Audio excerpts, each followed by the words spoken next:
Hi guys, it's Emily from Aussie Debt Free Girl here, back with this week's grocery haul. It's not a lot because again we don't need a lot and I'm keeping things bare bones. So all up this came to $37, which is over my $30 budget. But I was out of things like corn flour and cheese and butter all at the same time. So yeah, and I baby brained and left the ham out on the counter last night, so I had to replace that, which wasn't budgeted for, but that's okay. $37 is still good. So I've got this watermelon, was $2 for any of the watermelons. It's nice and big and huge. Mandarins were 99 cents each, so I got 4 kilos of those. 2 green cucumbers for $3. The Lebanese cucumbers were $7 a kilo this week, so I didn't grab those. And the Continentals were $3 each, so this was much cheaper. I got a milk from Coles. I got this lettuce from Coles, 72 cents on clearance. It's a little gross up here, but I'm going to trim that off, chop it up, use it in a salad tonight or tomorrow.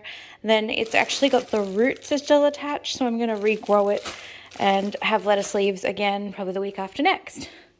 They didn't have any of the normal cheese I get, so I got the pizza blend. It was just a really quick run in, run out shop because I haven't been feeling too crash hot.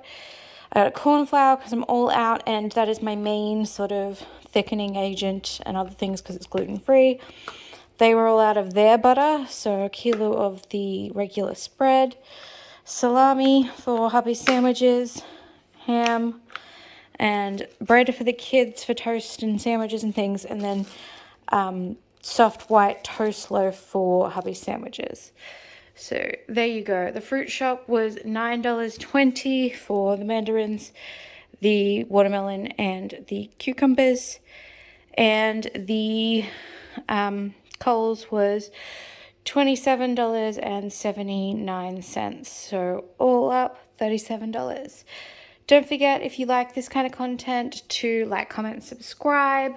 I post videos every single week, and next week's video is going to be crisis mode explained and what's sort of going on in our lives right now and why we're on this really strict budget.